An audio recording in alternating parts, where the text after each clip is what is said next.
the Audio Description Network Alliance. Today, we're very happy to have another special Know Your Narrator episode. Satauna Howery is joining us. Thank you so much for joining us, Satauna. I'm so excited to be here, Roy. Thanks for having me. Woo-hoo! This is great. And we have a very special reason for interviewing you yet again. And it has to do with the number 180. And that specifically has to do with, do you want me to say the name or do you? Oh, please go for it. Okay. You're such a great, Roy, you're such a fantastic voice talent, man. Oh my Go gosh. for it. This is supposed to be the platform for you. We're spotlighting you. Seinfeld. Seinfeld. Woo! Seinfeld is having audio description now. And if you go to Netflix, Seinfeld will have all 180 episodes of Satauna Howery voicing the audio description. Woohoo! Yay! All 9 seasons. Wow. What was that was like a lot. for you? What was it? What was a lot? What does that mean? Is it like, did that take years? How did you do this? What can you share with our certainly took audience? months. It was done in batches, and the way description goes, you never quite know when the next thing is going to come down the pike. So I would do a couple of seasons and then kind of wait and go, all right, are we ever going to finish this? What are we going to do? And then they would show up again. And then the pickups kind of dragged on for a while. I finished all 9 seasons, and a few months later, somebody would write me and go, we need a pickup for this episode and this episode. And it's like, okay. So the whole project took a long time. Even when I thought it was done, it apparently wasn't done. And now it is finally out, which is so exciting because it's been a long time coming. And it's one of these things where you do it and you want to tell everybody about it, hey, I did this thing and it's this show and I can't say anything about it, but it's really cool, So I'm really excited that it's here.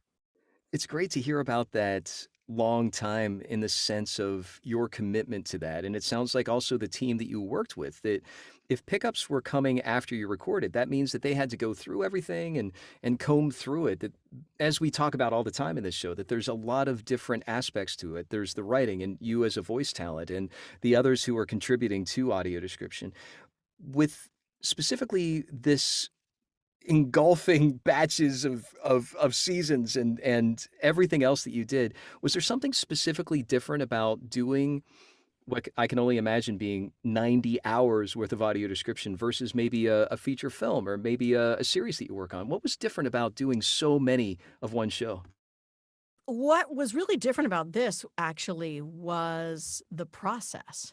You can hear at the end of every show, if Netflix doesn't go to the next episode because autoplay is on, it will say audio description by, it makes it sound like it's an AI.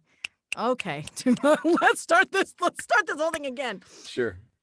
So what was really different about this was the process. At the end of every episode, if your Netflix isn't set to autoplay and moving you on to the next episode, you will hear me say, audio description by Zoo Digital, written by so-and-so, narrated by Satauna Howery.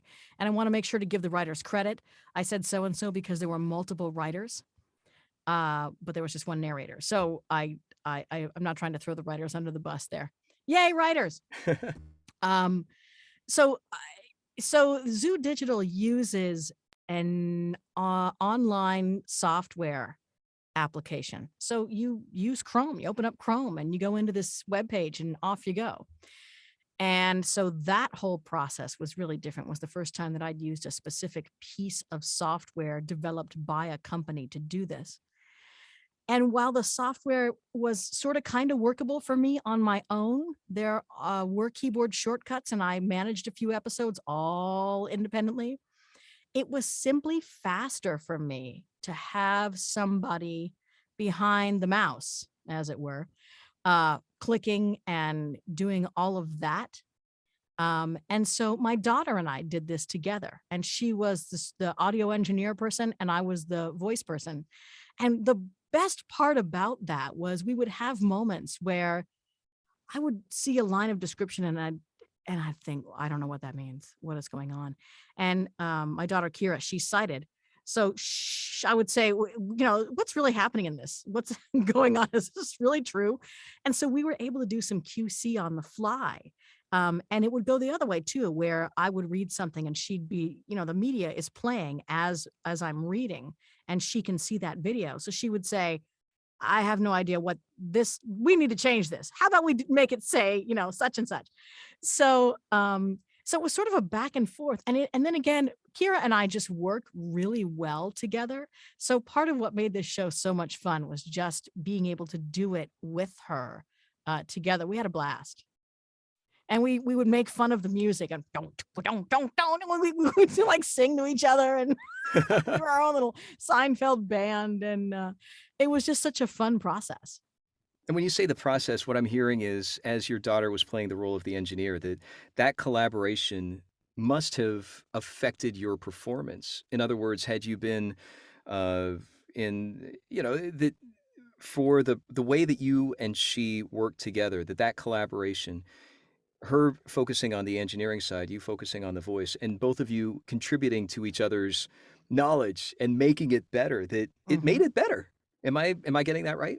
Yeah, and I would say that there were things we learned as we went along. The software was certainly new for both of us, and in those beginning seasons, they would put all of these credits at the end. I mean, huge amount of credits, and I'm just speeding through this at legal disclaimer radio copy, pace, because there was so much material to cover in such a small space. Um, and as we grew in our knowledge of how to effectively use this application, we got better about being able to go in and edit things, and so there were moments where we would just do a dry run of reading through credits and go, okay, this is not going to fit, let's chop these credits out, because let's make it understandable. It's nice to have everything there, but the fact is that it's not possible. And just in a general sense, with something like Seinfeld, credits aside, just in the general arc of the show, it's not possible to have everything there. This is one of these things where, wow, extended description would be pretty amazing and probably Mm. very helpful. Hmm. Yeah. And speaking of credits, you had mentioned at the beginning of this process that you were talking about that we do hear audio description voiced by Satauna Howery. Yes. You brought that up for a reason. Why does that mean something to you aside from you saying your name? If you've ever been in a room full of blind people talking about their audiobooks and the narrators who've narrated them, you'll understand that these are voices that are in our ears in the same way that, I don't know, certain special effects designers, or the way that a certain director puts their visual um, palettes together. Those are stylistic, and those have meaning to people, and people talk about those and reference those and know those. And it's the same thing.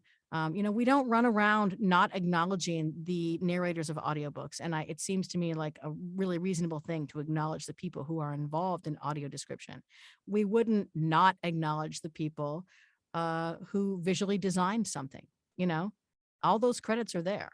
So um, this is a important piece of creating equity, I think, for blind audiences. When it comes to acknowledging you, and specifically in Seinfeld, as the audio description voice and the meaning behind that acknowledgement, it sounds like there is something to it that you brought to Seinfeld. Those 180 episodes, there's something about what you brought, some craft, some skill as a voice talent that is worthy of acknowledgement.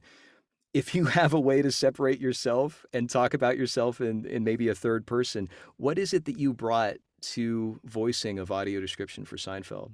I think with any audio description, what narrators bring to it, hopefully, um, is humanity, right? Like Seinfeld is a sitcom, so heavy emphasis on the com for comedy. And so, if you've got something like an AI voice trying to manage that, AI voices just aren't funny.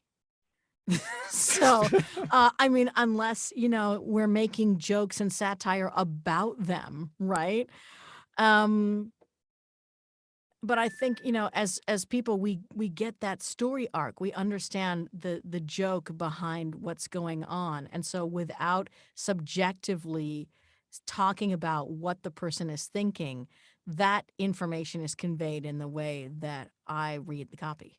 I see. So one of the things that seems to be a very positive thing about synth voice in the context of reading email or the context of calendar appointments or even a Twitter feed is that it's very conversational, that it's changed a lot, even in the last 5, 10 years, to be able to have that conversational. What I'm understanding with you saying, specifically in a sitcom, understanding the joke, that a conversational read kind of glosses over that humanity in a way that you as a voice talent, let's say, bring intention. You bring something to it that is not simply conversational. Would you have some words to talk about what that is beyond just a conversational read? That I think you answered it really clearly when you said understanding the joke. Can you expand on what understanding the joke means in the context of a human voicing something? If I can put it into a different context, AI voices, well, we call them AI voices or synth voices. I think they're AI because as they learn about us, the underlying algorithms are supposed to be able to tailor the responses more effectively, right? There's a machine learning piece that's going on here. When I'm listening to any kind of synthesized or AI voice, I'm generally not listening to it for the conversational element, at least for me as a person who is blind, who has been using speech for the better part of my life on computers. So I'm listening to it from a functional standpoint. When the A lady, who is outside my booth and would hear her name if I spoke it, That's when how to my thread that smart needle. when when my smart speaker answers me, if I ask, "What's the weather?" It's nice to hear it in a conversational tone, but if I were to ask, some old synthesized voice, "What's the weather?" and I heard it in, very high speed, speaking faster than most sighted people can understand because they haven't been listening to speech for that many years, and they all look at you like, "How do you even know what it's saying?" Right? So that's a functional response that I'm after. I don't care too much about the conversation. At least for me, I care less about the conversationality of it. And that's why when I'm reading email, when I'm looking at social media, I'm not listening to it at the speed that you and I are talking at right now. I'm listening at a much faster rate because it's functional for me. Audio description is not functional. Audio description is woven in to the story in the same way that the clothes that the characters are wearing and the setting that the story is in are story elements. So it's a totally different kind of thing for me. Um, and it's why AI voices detract from it because they make it seem as if all we're trying to do is create something that's functional. We don't make movies for sighted people because it's functional. We make it because it's entertainment and it's fun and it's interesting and it's thought provoking and it's an escape and it's storytelling and it's exciting and it's sad and it's an emotional experience. It's an experience that people get involved in. You want to be in that story until there's a commercial break and you have to go get your popcorn. So, but you know what I'm saying? I mean, Mm. that's it.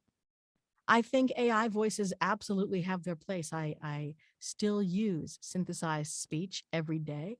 And quite honestly, some of these newer voices, they breathe. I don't care. I don't need you to breathe for me. I need you to speak it in an efficient, quick manner that gets me the information I need as quickly as possible. I just am pausing because I was waiting for the appropriate sound of a mic dropping, which you've just exquisitely done. I have no further questions, Your Honor. Do you have anything else that you'd like to add for our audiences with regard to your experience in the Seinfeld or outside of that? Anything that you'd like to share with our audience? This is such an iconic show. Love it or hate it. So many people know Seinfeld. And it's exciting to see Netflix putting it out there with description. And I feel privileged to have been a part of that. So I I think that it's a show that probably lends itself really well to extended description, but just to have description in it is great. And it's an older show, right? It's not this brand new hot off the press thing. It's taking something out of that back catalog and making it more watchable, more accessible to a broader audience. And that's a good thing. As always, well said, Satana. Is there anywhere that people can follow you, social media, websites, otherwise? Oh, you can find me on my website, Satauna.com, and my name is Sataun, like November A.com. I'm on LinkedIn. I'm on Facebook. I do have a Twitter account, although I don't use it that much. And the fact is that if you just Google my name, you'll find me because Satana is just so uncommon that I'm right at the top there. So I have to totally behave online. All right. Thanks so much for joining us, Satana. Oh, thank you so much for having me. This was great, Roy.